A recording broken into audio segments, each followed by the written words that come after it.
अस्सलाम वालेकुम स्टूडेंट्स, उम्मीद करती हूँ आपसे बिल्कुल खैरियत से होंगे। स्टूडेंट्स, अगर आप चैनल पर नहीं तो प्लीज़ चैनल को सब्सक्राइब कीजिएगा, वीडियो को लाइक और शेयर ज़रूर कीजिएगा। आज हम जो है वो माइक्रो इकोनॉमिक्स 403 के लेसन नंबर 32 को देखेंगे, ठीक है, जो कि हमारे पास कंटिन्यू चैप्टर चल रहा है मेंडल फ्लेमिंग मॉडल का। इसमें 3 मॉडल्स ऑफ एग्रीगेट सप्लाई को हम देखेंगे, ठीक है। इसमें सबसे पहला जो पॉइंट हमारे पास ये माइट नॉट राइज, ठीक है। इसमें क्या कहते हैं कि जो है वो the central bank may try to prevent the depreciations by reducing the money supply. The depreciation might boost the price of imports enough to increase the price level, or consumers might respond to the increased risk by holding more money. Each of the above would shift LM leftward. देखिए, ये जो है वो हमारे पास income और exchange rate के जो है वो दरमियान जो रिलेशनशिप है उसको एक्सप्लेन कर रहा है, ठीक है। इसमें वो ये कहते हैं कि जो इनकम बढ़ने की जो हमारे पास एक हमारे पास उसकी इनकम बढ़ने की एक हमारे पास उम्मीद होती है, उसके बावजूद जो है वो कुछ चीज़ें ऐसी होती हैं जिनकी वजह से जो है वो इनकम नहीं बढ़ सकता, ठीक है। अब कुछ ऐसी रीजंस होती हैं जिनसे इनकम नहीं बढ़ता और जबकि हमें उम्मीद होती है कि इनकम बढ़ जाए, ठीक है, हम चाहते भी कि तो इसमें कौन कौन सी ऐसी जो है रिस्ट्रिक्शंस आती हैं जिनकी वजह से हमारा इनकम नहीं बढ़ता। देखिए, सबसे पहला जो पॉइंट उन्होंने बताया है सेंट्रल बैंक की जो है वो इंटरवेंशन है। अब सेंट्रल बैंक जो डिप्रिसिएशंस को रोकने के लिए मनी सप्लाई को कम कर सकता है, ठीक है। इस वजह से जो है वो हमारा इनकम नहीं बढ़ता, क्योंकि सेंट्रल बैंक डिप्रिसिएशंस को रोकने के लिए मनी सप्लाई को कम कर देता है।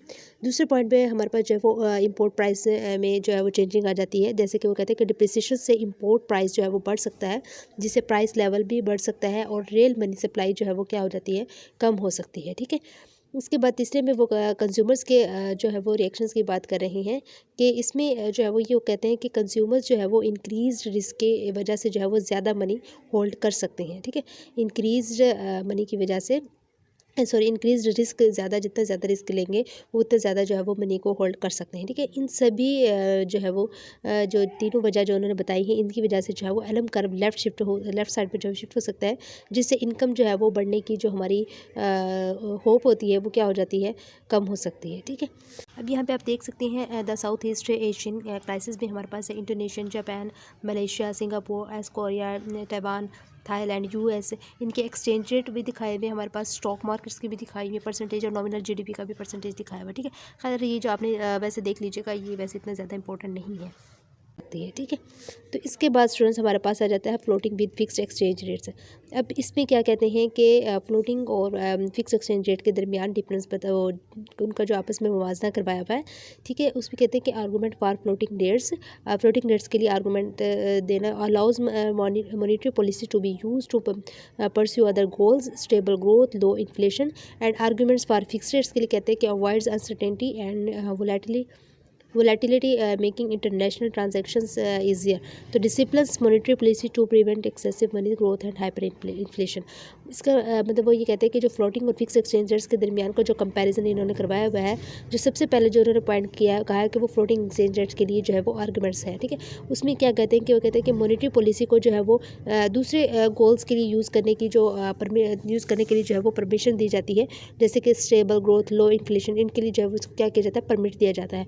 और इकोनॉमी को जो है वो एडजस्ट करने के लिए इस भी जो है वो इसको परमिट दिया जाता है, ठीक है। इसके बाद जो है वो फिक्स्ड एक्सचेंज रेट्स के लिए वो कहते हैं कि अनसर्टेनिटी और वोलेटिलिटी को जो है वो कम करनी है, और जिससे इंटरनेशनल ट्रांजैक्शंस जो है वो क्या हो जाती है, ईजी हो जाती है।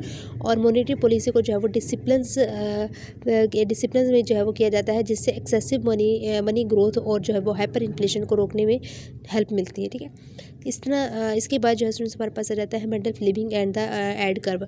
इसमें वो क्या कहते हैं कि we examine the MF model with a fix price level to drive the AD curve. We now consider the impact of a change in P in the MF model. We now write the MF equations.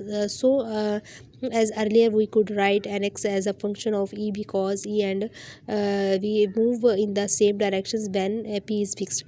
वो ये कहते हैं जो Mendel Fleming model और aggregate demand है, उनके दरमियान का जो कनेक्शन है, इसके बारे में वो ये बताते हैं कि पहले हमने एमएफ मॉडल को जो है वो फिक्स प्राइस लेवल के साथ एग्जामिन किया था, ठीक है, उसको हमने देखा था। इसके बाद जो है वो अब हम एडी कर्व को ड्राइव करने के लिए एमएफ मॉडल में जो है वो प्राइस लेवल में जो है वो चेंजिंग के इम्पैक्ट को कंसिडर करते हैं, ठीक है। हम अब जो है वो एमएफ इक्वेशंस को देखेंगे, और फिर जो है वो इसमें जो क्या होता है कि पहले हमने जो है वो एनएक्स को ई के फंक्शंस ई के फंक्शंस में जो है वो लिखा था, और इसके बाद जो है क्योंकि ई और वी जो है वो सेम डायरेक्शंस में मूव करते थे जब फिक्स होता था, ठीक है। तो ये जो है वो हमारा जो कंसेप्ट था वो यही कहता है। इस कंसेप्ट में हमें यही बताया जाता है कि एफएम मॉडल में जो है वो प्राइस लेवल में जो चेंजिंग के इम्पैक्ट को कैसे कंसीडर किया जाता है और एडी कर्व को कैसे ड्राइव किया जाता है, ठीक है। इसमें जो है वो स्टूडेंट्स आपने ये कर लेना है, ये वाली लाजमी कर लेना, आईएस और एलएम वाली इक्वेशंस को जो है वो लाजमी आपने याद कर लेना है, ठीक है। उसके बाद हमारे पास आ जाता है ड्राइविंग द एडी कर्व। अब AD curve has negotiate sloppy cause this P this आ जाएगा, ये आप एनएक्स डिक्रीज़ हो जाएगा, वाई भी डिक्रीज़ हो जाएगा, ठीक है। और एलएम जो है वो शिफ्ट हो जाएगा लेफ्ट साइड पर। इसके बाद स्टूडेंट्स हमारे पास आप आ जाएगा यहाँ पे from short run to the long run, Y one less than Y then there is.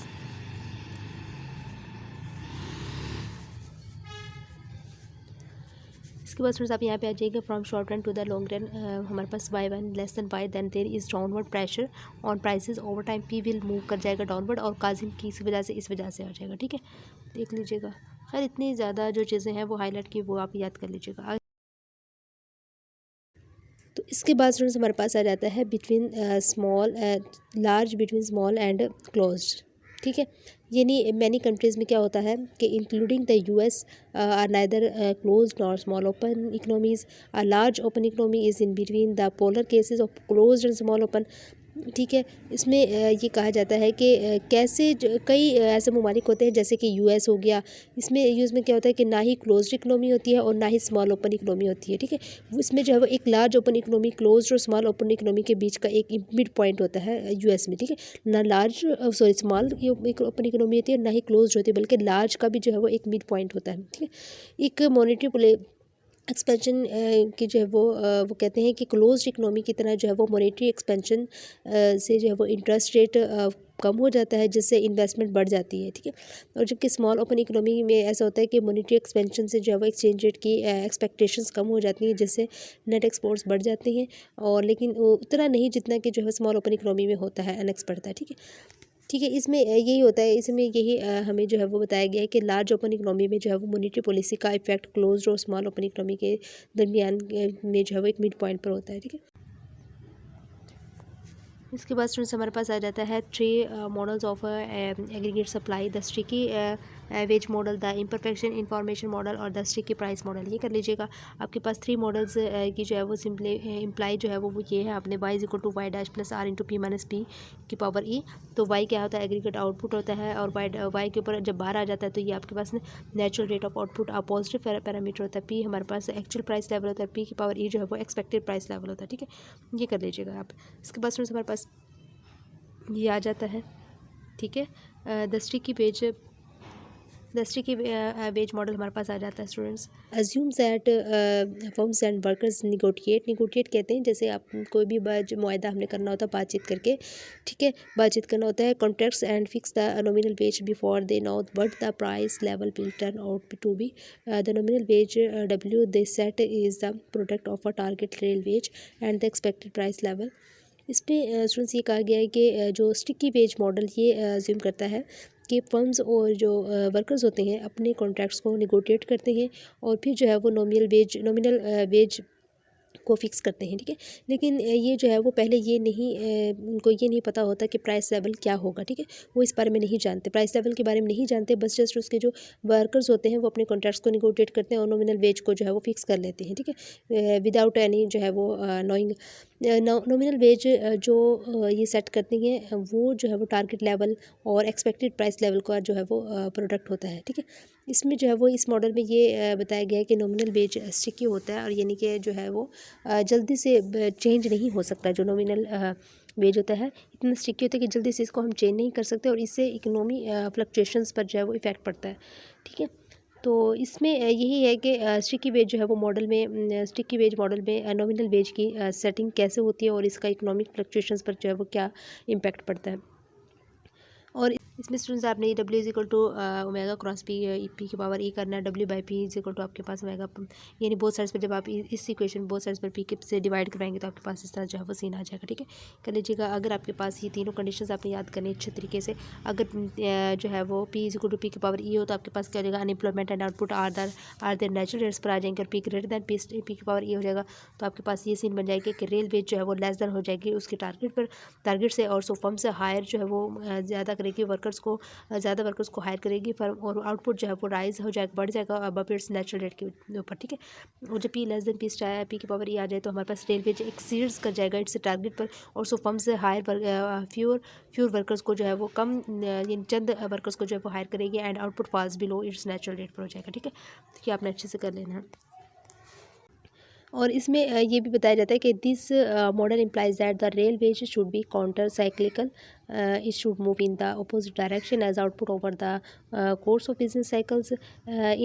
In booms when P typically rises, the rail wage should fall. In recessions when P typically falls, the rail wage should rise. These predictions does not come true in the real world. मतलब ये जो है इसमें कहा जाता है कि sticky wage model की वजह से ही जो रेल वेज बिजनेस साइकिल्स के दौरान काउंटर साइक्लिक होना चाहिए, यानी कि उसकी जो आउटपुट की जो है वो क्या कहते हैं अपोजिट डायरेक्शंस में जो है वो इसको जो है वो बदलना चेंज होना चाहिए। ठीक है, बूम के दौरान जब प्राइस भी बढ़ जाता है तो रेल वेज कम होना चाहिए, और रिसेशंस में जो है वो ऐसा होना चाहिए कि जब प्राइस आपका कम होता है तो रेल वेज जो है वो इंक्रीज़ होना चाहिए। ठीक है, तो ये जो है वो प्रेडिक्शंस रेल वर्ल्ड में जो है वो सच वो कहते हैं कि ट्रू नहीं होता। ठीक है, ये हमें कहा गया। तो स्टिकी वेज मॉडल के इम्प्लीमेशंस और रियल वर्ल्ड डाटा के बीच का जो मिस मैच है, और इससे इकोनॉमिक थ्योरी और रियलिटी के बीच का जो गैप है वो हाईलाइट हो जाता है। ठीक है, तो ये स्टूडेंट्स आपका जो है वो लेक्चर नंबर 32 था। आई होप सो आपको इसकी समझ आई होगी, और प्लीज़ चैनल को सब्सक्राइब कीजिएगा, वीडियो को लाइक कीजिएगा और शेयर कीजिएगा। Thank you so much and अल्लाह हाफिज़।